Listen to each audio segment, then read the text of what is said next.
People here are pushing to remove criminal and civil penalties for having just an ounce of marijuana. City and faith leaders all getting together today with the same message. Gun violence is becoming too commonplace. Taylor has entered a not guilty plea, and he's being held at the Bourbon County Detention Center on a $1.5 million cash bond.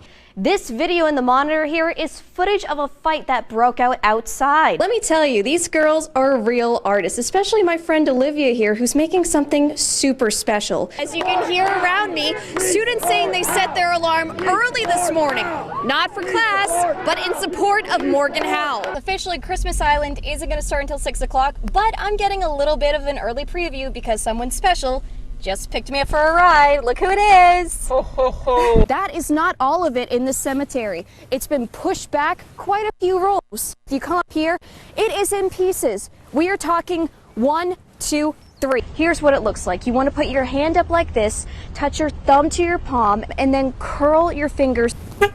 Right here I have a 2014 Chevy Sonic with over 100,000 miles. And right here, I have a 2018 Ford EcoSport with 40,000 miles. Going crazy is a little bit of an understatement. I mean, it's just been nuts here, especially because the Cats made double the points that LSU made. I'm going to turn the camera around so you can see just exactly what's going on here. We're going to take a walk, all right? We're walking. The purpose is to harmlessly connect with family and friends through video and picture. But police in the school worry that harmless may not have been the intention of that post. 1 in 4 girls are sexually assaulted.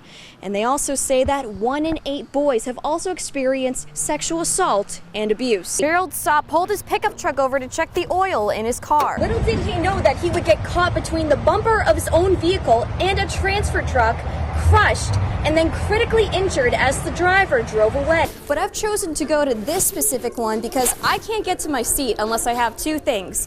I need my ticket and I need my vaccine card. Here you go. And be honest, would you really want to miss out on a bathtub that looks like this? In Lexington, Danielle Saitta, ABC 36 News. If you've heard of TikTok or maybe even have it on your phone, this might sound familiar. How often do you look at TikTok during the day? Ooh, probably like 2 hours every day. Probably too much. I feel like many people are using it, even like below my age are using it. In addition to being a popular social media app, it's recently proven to be a powerful resource, a life-saving one. This phone is Toyota Corolla from Madison County. We just crossed the Laurel County past section 49. Thursday, the Laurel County Sheriff's Office received that 911 call about a young girl who caught the attention of a motorist. She appeared to be in distress and utilizing the TikTok signal, which signifies I need help. Here's what it looks like. You want to put your hand up like this, touch your thumb to your palm, and then curl your fingers over it. Staged cars in an area close to where the accused kidnapper's car was heading, about 9 miles south of where the original call came in. A construction area prevented them from turning around. And then James Herbert Brick was arrested in London. According to the Laurel County Sheriff's Office, the hand gesture is a silent cry for help in circumstances of domestic abuse. A women's group in Canada came up with that signal during the height of the pandemic. A lot of people have negative connotations for social media, and there are negative aspects to that.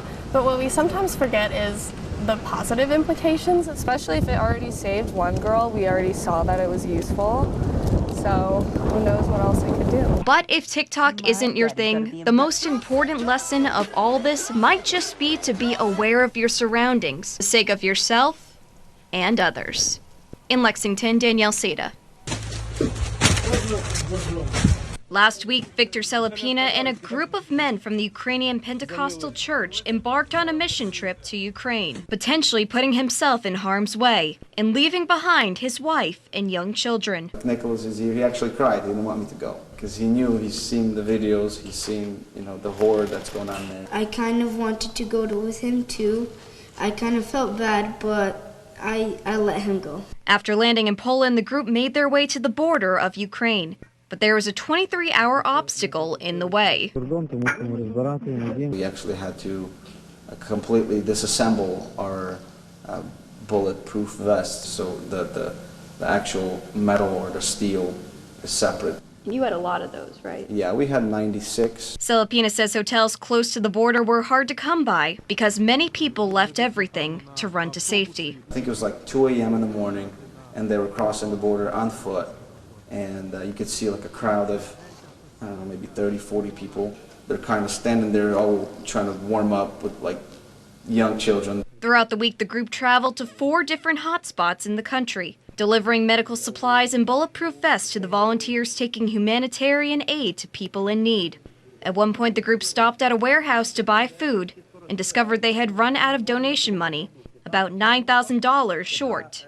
The supplier was able to hold the supply, the noodles, and he said, I'm going to release it, that way you can get it to the people, and then whenever you have the money, you can forward the money to us. Filipina and the group returned home early Friday morning, met by a warm welcome home.